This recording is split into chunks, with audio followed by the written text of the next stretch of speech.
대선 특집 토론 4부에서도 이어집니다. 여전히 4부에서도 이경 대변인, 천하람 위원장, 류호정 의원, 구용모 최고위원과 함께합니다. 자, 3부에서 못다한 이야기, 병사 월급 200만 원. 이경 대변인 얘기 먼저 듣고 류호정 의원 이야기 듣겠습니다. 네, 아까 첫 번째로 안철수 후보님의 쌍포퓰리즘이다 예. 이렇게 얘기했던 부분에 대해서도 그렇게 지적은 할 수 있다고 그래요. 이제 상대 후보이기 때문에 그러면 안철수 후보님은 어떤 대안이 있는가? 병사들의 지금 월급에 대해서 어떤 얘기를 하는가 좀 지켜봤는데 전혀 얘기가 없었다는 점. 근데 비판만 하는 것은 상당히 쉽습니다. 그래서 좀 보완을 하시면 더 좋겠다. 안철수 후보님을 지지하는 사람들을 위해서라도. 그리고 두 번째 윤석열 후보의 이번에 보면 200만 원. 그 주장 좋습니다. 저희 같은 200만 원이니까. 그럼 구체적성을 좀 봐야 될 것 같아요. 왜 그러냐면 지금 뭐 2달도 남지가 않았습니다. 그런데 근거에 대해서 문재인 정부 예산 뭐 잘못됐다. 이렇게 얘기가 나와요. 그럼 구체적으로 뭐가 잘못됐느냐? 이건 전혀 없습니다. 그래서 병사 월급을 최저임금으로 보상하면서 200만 원을 줘야 된다. 이게 전부 다거든요. 근데 조금 전에 공약 준비가 뭐 이런 거 아니겠냐. 이렇게 얘기를 하시는데요. 지금 보면은 국민의힘은 후보만 준비 안 된 것이 아니고 국민의힘 자체 선대에도 준비가 참 안 됐구나라는 생각이 듭니다. 기본적으로 그 병사들의 어떤 급여 부분, 그러니까 이 부분에 대해서는 우리가 좀 더 보상을 해야 된다라는 그런 의미는 좀 같은 것 같아요. 그럼 이재명 후보는 제가 왜 그럼 지적을 할 수가 있겠느냐. 지금 가만히 보면은 우리가 과학기술이 발달이 되면서 육해공뿐만 아니고 심해 우주공간까지 전쟁터로 지금 변화가 되고 있습니다. 그래서 육군에서는 그거에 대해서 연구를 지금 오랫동안 하고 있고요. 그런데 지금 저출생으로 인구가 감소하니까 군에서도 첨단 기술이 들어와야 되는 그런 절실한 상황입니다. 그건 징집병과 우리가 모병제로 두 개로 나눠야 되는 건데 그건 징집병 봉사가 지금 줄어들 수밖에 없습니다. 이재명 후보 같은 경우는 뭐 15만 명으로 축소를 하겠다 이렇게 구체적인 얘기를 한 거였었고 그런 모병제에 대해서는 이제 전문적으로 군 인력 전문화가 좀 절실한 상황에서 전문적으로 하겠다라는 겁니다. 그럼 징집병이 줄어든다면 지금 징집병이 하고 있는 많은 일 중에 뭐 조리 업무 같은 것도 하지 않습니까? 예. 이런 업무는 민간에 외주를 주겠다. 그리고 또 우리 후방 지역 해안 경계 임무 있죠. 후방 지역이요. 이건 해안 경찰하고도 이것이 좀 접전입니다. 예. 그럼 해양 경찰한테 또 이관을 하겠다. 이렇게 좀 구체적으로 했으면 좋겠다. 예. 그리고 병사 월급 200만 원도 2027년까지 단계적으로 인상을 하겠다. 이렇게 좀 구체적으로 얘기를 했는데요. 그것이 좀 더 설득력이 있지 않을까 합니다. 예. 그 국민의힘과 달리 우리는 구체적 계획과 대안이 있다. 이런 차별성을 말씀해 주셨고, 자, 류호정 의원 어떤 말씀 주시겠습니까? 사병 월급 200만 원에 대해서. 네, 뭐 민주당 이런 진단에 좀 민주당 이런 진단에 대해서 이제 정의당의 좀 관점을 좀 덧붙이고 예. 싶은데요. 이제 저도 뭐 얼마 전에 저희 의원실에서 일하던 인턴분께서 군대 가셔야 돼서 퇴사를 하셨거든요. 저희 당은 이제 남성에게든 여성에게든 이 군대라는 것은 강제가 아닌 선택이어야 한다라고 보고 모병제를 채택한 게 이제 오랜 당론입니다. 아하. 그리고 이제 우리나라가 공무원이나 뭐 경찰, 군인 등에 대한 이런 노동권을 굉장히 좁게 인정을 하고 있는데 사실 해외 사례를 보면 노동조합이 있는 경우도 있거든요. 예. 그러니까 국방과 안보에 관한 일도 노동이라는 거죠. 국가를 위해서 한다 할지라도 어쨌든 노동이라는 거죠. 그런 관점에서 정당한 노동의 대가를 지불하고 일을 시켜야 하는 거고요. 그래서 저희는 최저임금을 연동하는 그런 정책을 내놓은 것입니다. 저희가 이제 뭐 언제까지나 50년 전을 생각하면서 돈 없다 얘기할 수는 없지 예. 않습니까? 예. 선진국 아닙니까? 알겠습니다. 그 민주당의 이재명 후보는 뭐 100% 모병제는 아니고 어쨌든 반모병제를 얘기했고 지금 류호정 의원은 정의당은 모병제가 오랜 당론이라고 말씀하셨습니다. 근데 모병제 이야기가 나오면 만일 모병제로 하게 되면 군대에 가는 사람들은 뭐 빈곤층, 저학력, 소외계층 이런 분들만 갈 수도 있다. 이런 지적이 항상 따라 나오거든요. 그건 어떤 답을 주시겠습니까? 그런 질문에 대해서도 또 항상 따라 나오는 답이 있는 걸로 알고 있는데요. 그 직장이 받을 수 있는 그런 직장이라고 한다면 사회적 약자만이 가는 그런 공간이 되지는 않을 거라고 봅니다. 지금 매우 열악한 이런 환경을 갖고 있지 않습니까? 매번 문제가 발생하고 그때 잠깐 땜질하고 또 얼마 있다 다른 부대에서 같은 문제 발생하고 이런 문제들이 해결되어야겠죠. 알겠습니다. 자, 아까 이경 대변인이 이야기하는 도중에 그 안철수 후보에 대해서 뭐 비판만 한다 뭐 이런 얘기를 했어요. 그리고 국민의힘에서도 양비론으로 지지율 올렸다 안철수 후보가 이런 말 했습니다. 어떤 말 대답 주시겠습니까? 기회가 안 올 줄 알았는데 감사드립니다. 제가 공정하게 다 드립니다. 예. 이미 11월 달에 구체적인 공약을 발표했습니다. 이재명 후보는 왜 계속 저희의 공약을 따라하는지 555 전략도 그렇고 지금 그 군 관련돼서는 저희가 전문부사관을 늘리고 준모병제를 실시를 해서 예산을 확보를 합니다. 그래서 생활 이제 전역자들에게 1,000만 원을 지급을 하는 겁니다.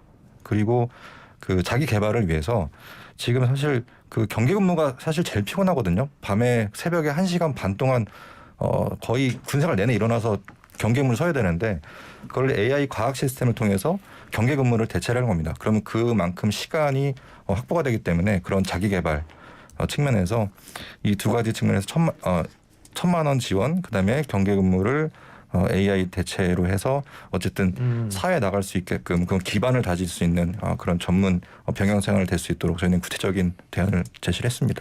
알겠습니다. 자 다른 주제로 저 짧게 한마디 드리고 싶습니다. 안 됩니다. 네. 오 따라하지 않았습니다. 아니 따라하지 않았다. 알겠습니다. 사실 555는 저도 잘 모르긴 했어요. 예. 전혀 아닌데 그래요? 그렇게 말씀하셔가지고 예. 저도 뭔가 하고 찾아볼 정도로 저희가 전혀 11월 연관이 3일 날 없다. 발표했습니다. 자 알겠습니다. 네. 자, 다음 주제로 넘어가죠. 그 뭐 최근에 2030만 대상으로 한 여론조사를 KBS에서 한 적이 있는데 2030 세대는 어떤 점을 보면서 대통령 투표를 하느냐. 주거하고 직장이 1, 2위였습니다. 압도적으로 두 개 합치면 뭐 거의 대다수를 차지할 정도로 주거랑 직장이었는데 그래서 일자리 문제가 2030에서는 가장 큰 화두다. 뭐 당연할 수 있겠죠. 근데 이재명 후보가 비정규직 공공수당 공약을 내놨습니다. 그래서 비정규직이면 오히려 정규직보다 돈을 좀 더 받아야 되는 거 아니냐 이런 얘기를 하면서 당장 방송 작가 등 비정규직이 많은 방송계도 시끌벅적하죠. 지금 우리 저 스튜디오 밖에 한 8명 앉아 있는데 담당 PD 빼고는 다 비정규직이에요. 그렇죠? 다 비정규직이죠? 와, 이제 저 보십시오. 이런 상황이기 때문에 사실 방송국도 문제가 있어요. 이게 방송국에서 다큐멘터리 만들어서 이렇게 비정규직 문제다 하고 자기들은 다 비정규직이거든. 문제가 있습니다. 그 프로를 만드는 게 다 비정규직들이시죠. 그렇죠. 네. 네. 저도 비정규직.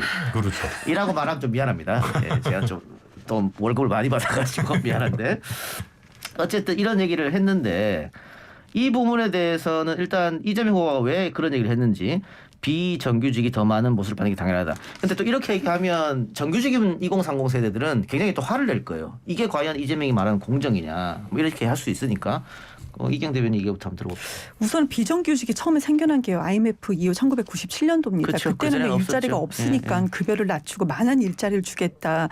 긍정적으로 시작했던 것인데 이것이 저임금, 단기계약 이렇게 완전히 그 변질이 되는 거거든요. 그래서 지금은 오히려 그러니까 직군마다 좀 차이는 있겠지만 힘든 일, 위험한 일, 까다로운 일 이런 부분을 다 비정규직이 지금 하고 있어요. 그런데 지금 비정규직 평균 월급 177만 원밖에 되지가 않는다고 합니다. 그러니까 일하는 시간이 기본적으로 이렇게 우리가 그 정규직과 대비했을 때 근데 정규직 격차가 지금 157만 원이라고 해 동일 조건으로 일을 한다 했을 때요. 이런 부분에 대해서 우리가 격차를 줄여야 되는데 이재명 후보가 항상 했던 얘기가 경쟁의 둥지를 이 자체를 넓혀야 되는 건데 우리도 어찌됐든 간에 IMF 이후에 그 경쟁하는 둥지가 좁아진 거 아니겠습니까?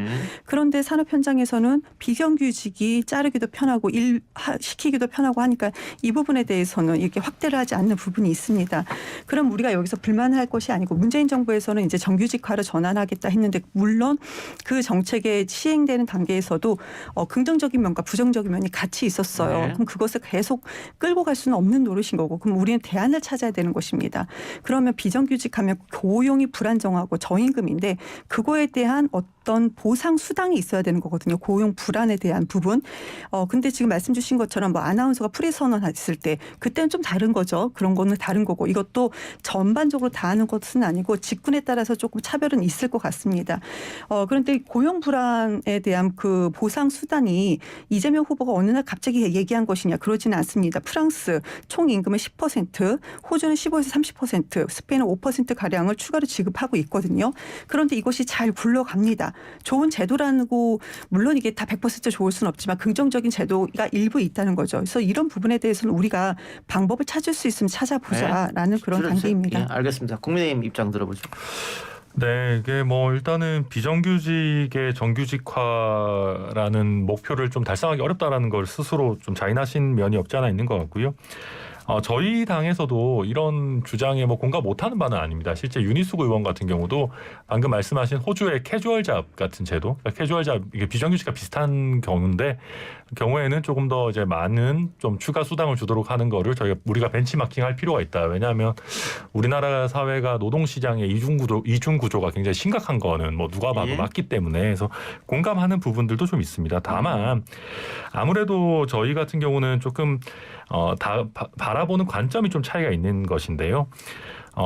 이게 단순히 정규직과 비정규직 이런 걸로 재단하기가 어려운 부분들 굉장히 많이 있습니다. 이게 사회가 복잡해져 가지고요. 예를 들어 대기업 비정규직 같으면 중소기업 정규직보다 나은 경우들도 뭐 없지 않습니다. 물론 대기업 정규직과 비정규직을 또 비교하는 뭐 문제가 있겠습니다만은, 근데 이런 그 수당을 주려면 바로 등치될 수 있을 만한 정규직이 있으면 좋은데 최근에 산업 현장을 보면은 직군별로 아니면 하는 일별로 아예 정규직과 비정규직을 나눠놓은 경우들이 많이 있어요. 그래서 어떤 비교 대상인 정규직을 상정하기 어려운 것들도 있고, 그래서 좀 이게 생각보다 복잡한 문제라는 말씀을 일단 먼저 드리고요. 그 다음에 그 정규직과 관련해서 이게 왜 비정규직이 IMF 때 많이 늘어났냐? 쉽게 얘기하면 우리나라 경제가 7%씩 계속해서 성장하는 걸 벗어났기 때문입니다. 그래서 IMF에서 국제 기준에 따라서 비정규직 제도를 도라라고 해서 어떻게 보면 강제로 저희가 이식된 그런 제도이기는 한데요. 왜 그러면 우리가 정규직 고용을 다들 꺼리느냐? 우리나라의 그 해고의 난이도가 전 세계 거의 최고 수준입니다. 그러면 몇몇 기업에서 최근에 일거리가 좀 늘어났다고 해도 정규직을 섣불리 뽑았다가는 나중에 기업이 좀 안 좋아졌을 때 일거리가 줄었을 때 그분들을 내보내기 어려운 부분들이 있거든요. 그래서 알겠습니다. 이게 단순히 정규직과 비정규직의 문제라기보다는 노동 시장 전체를 한번 우리가 제대로 한번 뜯어볼 필요가 있다, 이런 말씀 드리겠습니다. 네, 국민의당 입장 들어보죠. 네, 들어오기 전에 사실 그 작가님이 TBS 작가님이었는데 YTN에 계셔가지고 옮긴 줄 알았더니 비정규직이라고 하더라고요. 그래서 그렇구나, 또 그런 가벼운 얘기를 말씀드리고, 사실 저희 국민의당 같은 경우에는 중소기업 취업 청년 임금을 대기업 80% 수준으로 하겠다라는 공약을 냈었습니다. 근데 지금 문재인 정부에서 5년간 공공일자리 약 80조를 사용했습니다. 근데 아직 일자리 정책은 뭐 아시다시피 다 실패했고, 그러면 거기에 그 공공부문 일자리 비정규직에다가 공정수당을 하겠다라는 또 그 공약을 발표했는데, 그럼 돈이 더 많이 드는 거거든요. 그럼 이거는 더 포퓰리즘 같다, 그렇게 생각이 됩니다. 그래서 뭐 민간도 확대를 해야 된다라고 이렇게 언급을 하신 것 같은데, 일단은 공공 부분이 먼저가 아니라 경제를 살려서 민간에서 일자리를 만들어서 그 민간 일자리에 많아지면은 그 어쨌든 중소기업 취업하는 청년들에게 그 대기업 수준에 맞게끔 그렇게 하는 게 더 공정한 어떤 수당이 되지 않을까, 그렇게 좀 보고 있습니다. 알겠습니다. 참고로 아까 얘기한 작가는 예전엔 또 SBS에 있었어요. 사실 생각해보면 우리 정규직인 PD님이 제일 일이 적은 것 같아요. 그렇게 보이죠? 그죠? 작가님들이 제일 고생하고 받으셨어요? PD님은 그냥 약간 이거 뭐야 이렇게 올렸다 내렸다 이런 것만 좀 하시는 것 같고. 본인 말로는 열심히 한답니다. 그렇겠죠. 일이 많답니다. 알겠습니다. 정의당 입장 들어보겠습니다.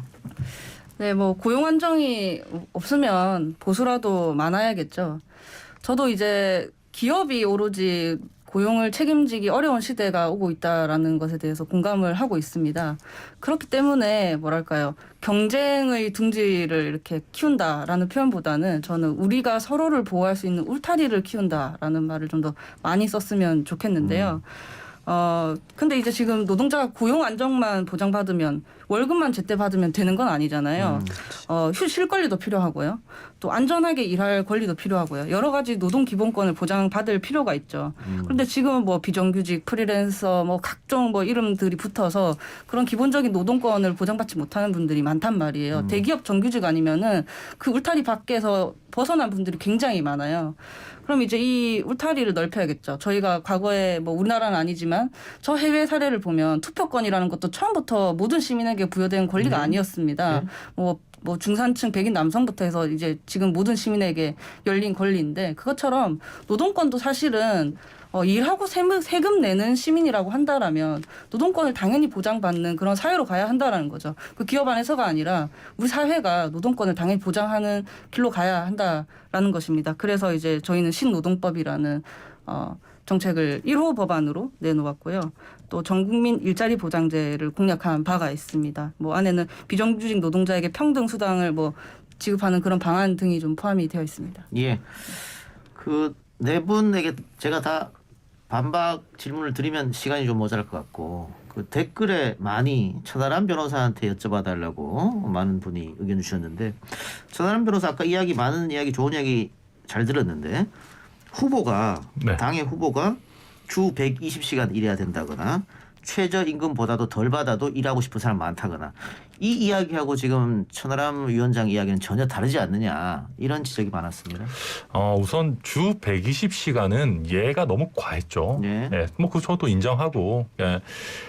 뭐 그런 얘기를 하려고 했던 것 같습니다. 후보 입장에서는 이게 주 52시간으로 제한하게 되면 이제 일이 좀 많이 몰릴 때 뭐 IT 기업에서 뭐 크런치 모드라고 하던가요? 이런 게 있을 때 조금 한 주는 좀 일을 많이 하고 그 다음 주에는 좀 더 많이 쉬는 그런 좀 유연함을 갖고 가야 된다라는 취지로 이야기하신 것 같고요. 최저임금 문제 같은 경우도 우리나라에서 아마 류호정 의원님이 통계는 더 잘하실 것 같은데 최저임금에 미달되게 실제로는 최저임금을 위반해가면서 일을 하고 있는 숫자가 엄청나게 많습니다. 그리고 최저임금을 급격하게 올리다 보니까 실제 아르바이트생을 키오스크 같은 뭔가 이런 걸로 대체하는 그런 부분들이 있습니다. 그러니까 그렇기 때문에 우리가 최저임금 제도를 너무 급격하게 올리면서 그걸 굉장히 딱딱한 형태로 적용을 하게 되면 이게 오히려 의도와는 다르게 좀 일자리를 앗아가는 효과로 나타날 수 있다. 그런 부작용을 저는 좀 강조한 거다. 이렇게 이해가 됩니다. 짧게 좀 말씀드리면 안 될까요? 짧게 말씀드리면 네, 저는 나머지 두 윤석열- 분한테 또 다 드려야 돼요. 네, 짧게 할게요. 예. 윤석열 후보의 여러 가지 말에 대해서는 제가 화가 나지 않는데 솔직히 이렇게 일자리 문제에서는 화가 나는 것이 지금 최저임금은 정말로 물가가 상승하면서 최저 생활을 유지하기 위한 그 임금입니다. 그 부분에 대해서 그렇게 최저임금 폐지한다. 그러면 일자리에서는 1,000원짜리 최저임금도 나옵니다. 그런 부분에 그렇게까지 대해서 극단적으로 하지는 나옵니다. 않겠죠. 노동시장이 그래요. 다 잘 살아서 모르시나 봅니다. 아니, 최저임금 제도를 아예 철폐하자라는 지금 얘기는 52시간도 아닙니다. 탄력적으로 하면 되는 것인데 그 부분에 대해서 무슨 없애겠다 이렇게 얘기했던 부분 그리고 그 전에 이 얘기도 했죠. 임금만 같으면 비정규직 의미 없다. 그 말에 대한 책임도 정말 하나도 없습니다. 솔직히 예. 임금 문제에 대해서는 제가 좀 개인적으로 화가 상당히 많이 납니다. 알겠습니다. 두 분한테도 기회 드리죠. 짧게 30초씩만 드리겠습니다. 먼저 하세요. 네. 아까도 말씀드렸지만 문재인 정부 들어서 일자리가 가장 급했죠. 뭐 일자리 전광판이 없어진 지는 오래고 결국엔 공공일자리 4살 깎아먹기식의 그런 일자리만 계속 늘어서 뭐 말도 안 되는 강의실의 불국이라든지 지역에 같은 경우에는 뭐 지역 순찰대라고 해서 그런 뭐 신중년 뭐 직업들 그렇게 많이 늘어나고 있는데요. 결국에는 경제가 안 좋고 그 뭐 일자리가 안 만들어졌기 때문에 이렇게 좀 안타까운 지금 현실인데 이거 측면에서 좀 양당이 좀 반성했으면 좋겠습니다. 예. 네. 유호정 의원님. 네, 뭐 서울중앙지검 직원들도 반대하면서 주 52시간 근로제 유연화 이런 거 얘기하셨는데요. 하고 싶으면 저는 그 직원분들이랑 했으면 좋겠어요. 참고로 이런 그 52시간 맞추게 해달라는 그런 연평균 맞추게 해달라는 요구 탄력 근로제로 이미 있거든요. 그것도 작년에 양당이 완화시켜서 통과시켜 버린 걸로 있어요. 근데 저는 이런 노동 관련 망언들을 보면 그런 생각이 들어요. 그 자리에서 창의적으로 갑자기 생각나는 발언이 아닐 텐데 도대체 어디서 공감을 해줬기에 여기서 말을 하는 걸까? 누군가 그 말에 동의를 해줬으니까 말을 하는 거 아니에요. 망언을 해도 부장님 비위 맞춰주듯이 맞다 하니까 얘기를 하는 거라는 생각이 들어서 이런 망언들이 계속될 때마다 역시 구수하고 검사하셔서 네? 그리고 민주당 피부로 검찰총장 되셔서 서민들의 삶을 모르고 공감도 못 하시는 거 아닌가 예. 싶어요. 근로기준법이 있어도 준수가 안 되고 최저임금이 있어도 그거 받지 못하는 분들 이렇게나 아주 많고 그런 사람들의 삶은 다른 분들의 삶보다 더 위태롭거든요. 지금 시대에서는 평범하게 사는 것이 제일 어렵다라는 것을 그냥 외우셨으면 좋겠습니다. 알겠습니다. 기회 안 드리면 큰일 날 뻔했네요. 자, 마지막인데 지금 저희가 시간이 한 5분밖에 안 남아서 네 분한테 1분씩만 마지막으로 드리겠습니다. 제가 질문하면 공통 질문이니까 각자 의견만 1분씩 말씀해 주시기 바랍니다. 자, 윤석열 후보 또 국민의힘이 멸공 논란에 이어서 대북 강경 발언, 미사일 발사 조짐이 있을 때 막을 때는 선제 타격밖에 없다 이런 얘기를 해서 일각에서는 특정 보수 온라인 의견만 청취한다. 후보와 국민의힘이 이런 얘기도 있습니다. 그리고 아마 역풍이 불 것이다 이런 얘기도 있고 반대에서는 뭐 2030 취향을 잘 저격했다 이런 얘기도 있는데 어떻게 생각하시는지 이번에는 반대로 요정 의원 이야기부터 먼저 들어보겠습니다. 1분입니다. 네, 알겠습니다. 북한의 이런 뭐 발사 조짐이 있을 때 선제 타격할 수밖에 없다라는 말을 좀 줄이면은 뭐 전쟁하자라는 걸로 들리거든요. 전 2030 취향을 저격했다고 생각을 하지 않습니다. 이 전쟁은 정치가 결정하지만 죽는 건 청년이거든요. 이렇게 뭐 젠더 갈등을 굳이 일으킨 다음에 뭔가 이렇게 반향을 일으킨다 하더라도 일자리, 주거, 뭐 이런 안전과 관련된 이런 부분들에서, 그러니까 직접적으로 나의 먹고 사님과 연결된 이런 부분들에서 실책을 반복하면은 저는 이제 안 될 거라고 생각합니다. 네, 구체고위님. 예, 그 멸공의 횃불이라는 군가가 있습니다. 그 멸공의 횃불이 아마 군인들이 아마 가장 좀 즐겨보는 군가인 것 같은데요. 때아니 논란이 참 왜 이렇게 좀 조국 전 장관이 좀 이상하지 않았나? 왜 굳이 멸공을 언급을 해서 그렇게 또 프레임을 해서 싸우고 있는지. 그 안에 보면 사나이 기백이라는 또 그 가사가 있거든요. 예. 그럼 또 그것도 젠더에 어떻게 보면 불편한 뭐가 있겠습니까? 군가들이 다 그렇게 남성의 위주로 또 이렇게 되고 있는데 이거는 뭐 우리 안철수 후보가 소위 부답 이렇게 얘기를 했습니다. 그냥 웃어 넘길 일이라고 저는 생각합니다. 뭐 어쨌든 이것도 양당의 잘못이다 이렇게 보시는 거네요. 예, 같이 맞받아친 민주당 또 그렇죠. 조국 전 교수도 잘못했다. 예, 알겠습니다. 이경 대변인. 조 전 장관이 지금 대선 후보는 아니지 않습니까? 그런데 그런 부분에 대해서 무슨 대기업의 부회장이 뭔가 인스타에 올리고 조 전 장관이 글을 올리고 근데 대선 후보가 그것도 본인 집과 먼 굳이 이마트까지 가서 방역 패스 때문에 갔다라고 하면서 근데 또 거긴 방역 패스가 또 아니었었고 조림용 멸치를 사면서 멸치 육수를 나는 원래 내서 먹는다 자주 이렇게 말했던 그런 부분들 국민을 얼마나 우습게 봤으면 그런 식으로 할 수 있을까라는 생각. 그러니까 대선 후보로서 얼마나 지금 경제가 어렵고 국민은 지금 코로나로서 힘든데 얼마나 무거운 책임감이 얼마나 없으면 저렇게까지 장난 삼아서 대선 후보로서 저렇게 행보를 할 수 있을까 이런 생각이 들고요.